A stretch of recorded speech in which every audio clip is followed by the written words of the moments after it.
Hey everyone, Tanya from ShootingStarSVG back, and today I'm going to show y'all how to create a retro shadowed text effect in Inkscape.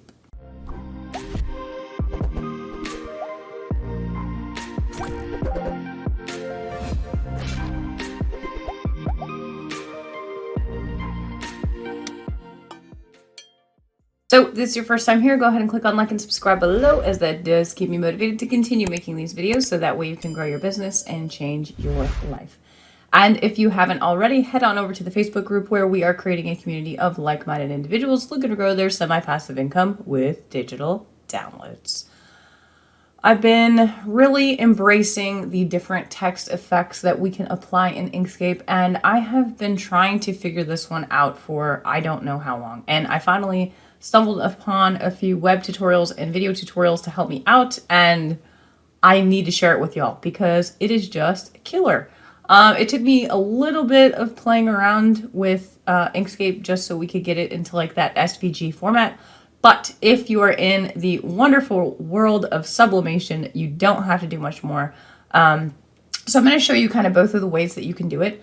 If you're looking for people to cut these things out with a die cutting machine, or if you're simply just using it for print and cut applications, you'll just have one less step. So I'm going to head over to my computer screen and we will get started. As you can see, I do have Inkscape open. I do have a color palette loaded. So I already have this up. I've been playing around with this for a little while. You'll notice that my aspect ratio is locked. I do have some panels open here anchored, but no big thing. So the first thing that you're going to do is choose a good font. Now, when I say choose a good font, you want to make sure that you're using something that has thicker letters, but play around with it because you can do this with any type of serif or sans serif font. It does not work so great with script fonts, but I can run you through an example of that just to show you exactly what I mean. All right, so what you're going to do is you're just going to type out your text, and it helps if you're using, like I said, a thick text with kind of like all caps. So I am using the font Impact. Y'all should have that on your computer. And again, the aspect ratio is locked, and I'm just going to make this bigger by dragging out and holding down Control. Okay, and so I'm just going to get that to about right here. And then what I'm going to do is I'm going to actually bring the spacing of these letters in. Now, you can do this in one of two ways. Before you convert to a path, you can actually come up to your text tool, and there is this function right here called spacing between letters. And you can decrease that until you kind of get it to where you want it to be. But it entirely depends. Like, some of it isn't really going where I want it to go. So it might just be better to do it manually. So right now I'm going to back out of that. You have either option, okay? I'm going to, well, before I mess with the spacing, no, I am going to do that now. I'm going to go to path, object to path, and then I'm going to ungroup it. And then I'm just going to zoom in here, and I'm just going to bring these letters closer together. Now, to make sure they stay in the same plane, you want to make sure you're holding Control down and kind of dragging it over. And you'll see why I'm doing this in a few minutes. It's just because when we create these paths that are going to kind of jut out, if they're too far spaced apart, you're going to have gaps in color, and that's not what we want for this particular aesthetic, okay? So I'm just going to bring this way in. All right. Now that I have that, I'm just going to group it and hit Control D to duplicate, hold my Control key, and drag this down. Then I am going to make this smaller. And depending on what you're trying to do, so for example, you know, you could have, what we're going to end up doing is having the letter go to letter. So you could do it offset to the side. You could do it down below in the center, so everything's kind of coming in the middle. So for the purposes of this, we'll go ahead and do it in the center. So I'm just going to center these up. I have my Align and Distribute panel open. You can open that up by using this top toolbar here or pressing Control-Shift-A. So I'm just going to center those up to one another. And now I'm just going to go ahead and ungroup, okay? Now remember, all of these are paths. Make sure that you convert to a path. That's very important. So the first thing that you're going to do is select the G on the top, hold down Shift key and select the second G, okay? Then you are going to go to Extensions, Generate from Path, Extrude. You want to make sure this tiny little window is going to pop up that you have polygons checked, and just click on Apply. All right, now you're going to get this weird little thing. I think I selected the wrong letter. I did. I selected the R. Okay, well, make sure you don't do what I did and select the R. You want to make sure that you're selecting the G. So again, we're going to go to Extensions, Generate from Path, Extrude, Apply. Okay, that looks much better. Now you're going to see this is like a liney mess, okay? This is not what we want if we're working for SVGs, okay? However, if you're working with just print and cut and creating a JPEG or a PNG, this is not a huge deal, okay? However, if you're working with SVGs, though, this is a mess, okay? And I'll show you by going to View, Split Mode, Split. If you were to go over this, I mean, it's a liney mess, okay? So we don't want that. What we're going to do is we're going to take this, ungroup it, and go to Path Union, okay? That's going to make one succinct shape, okay? So now when we go over it, it's just one shape.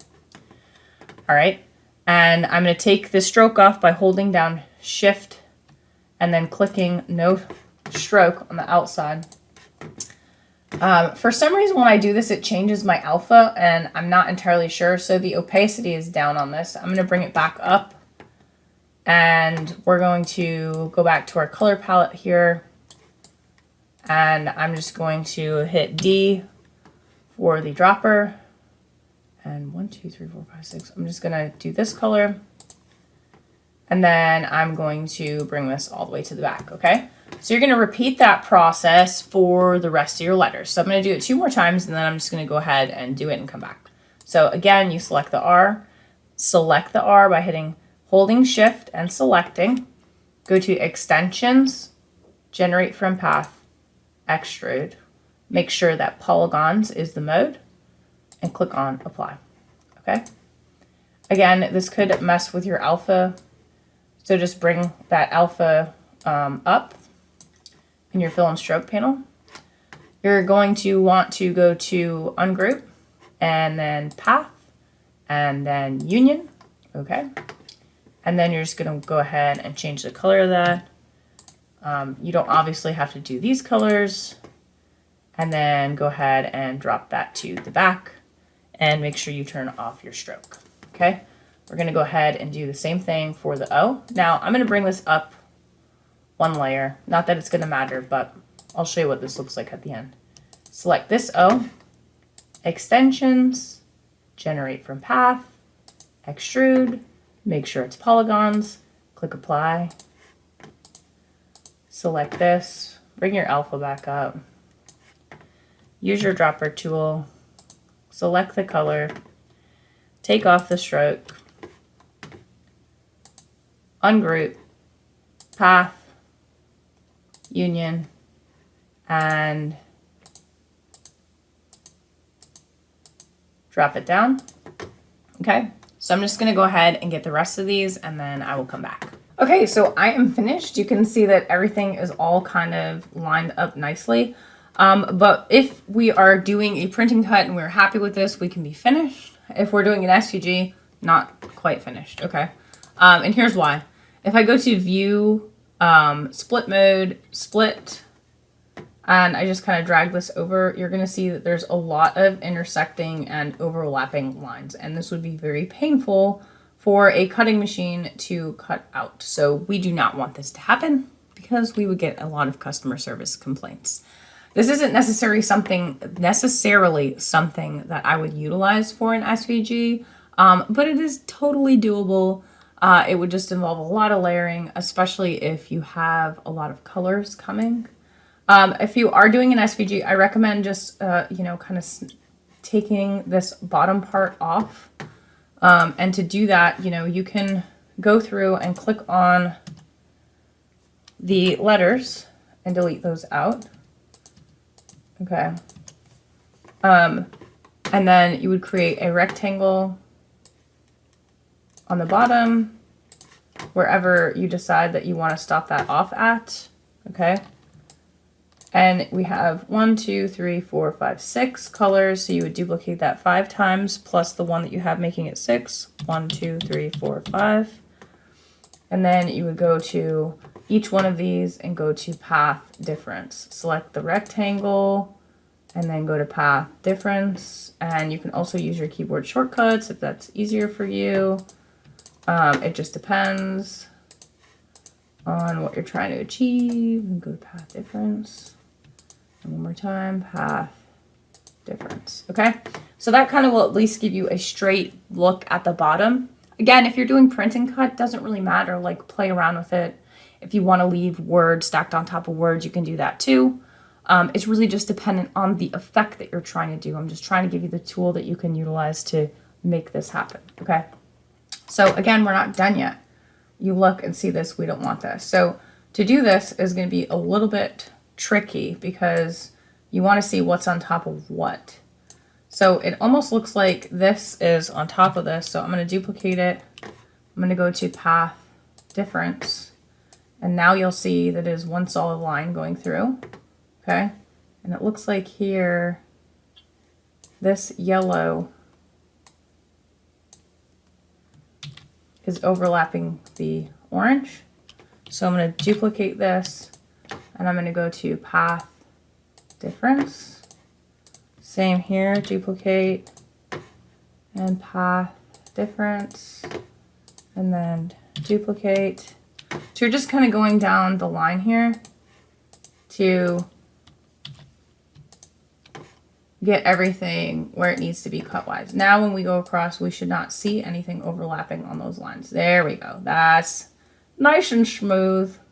Okay, so now you're probably thinking, what about the text? And I totally get that. So for that to be successful, you would have to basically duplicate these letters, and depending on what colors are overlapping, you would have to create a difference. Okay, so what I mean by that is you duplicate this, go here, and then go to path difference. Okay, now this R looks like it is not overlapping. So like this O, for example, is overlapping 2 colors. So you'd have to duplicate it 2 times. And then go to path difference, and then again on this red one, and then go to path difference. And now you'll see that while it is cutting out, it doesn't have that overlap anymore. So notice the Y. We're going to do this one more time.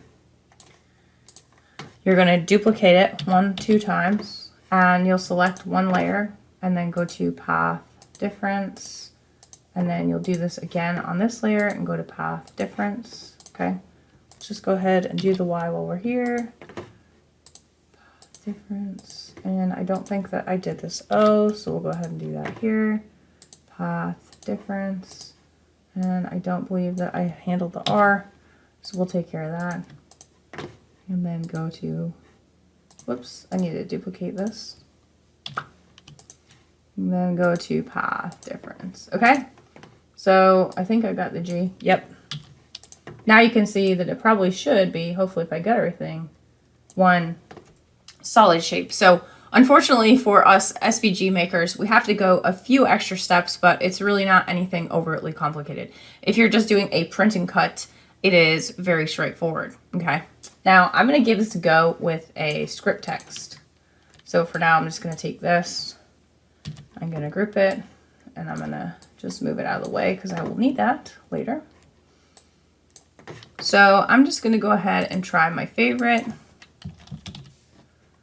Milky Rainbow, and I'm just going to type in hello. Okay, that didn't work. You silly.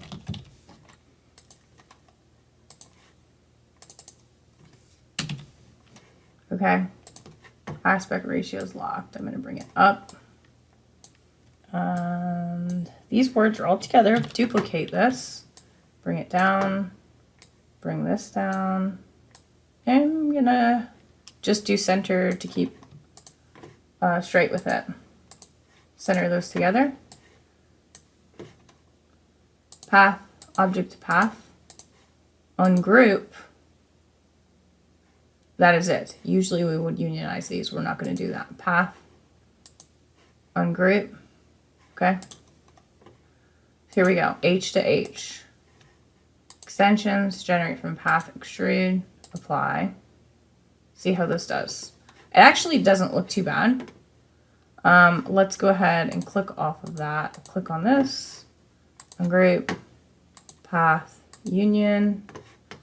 We're going to change that to this color here, and we're going to drop that back.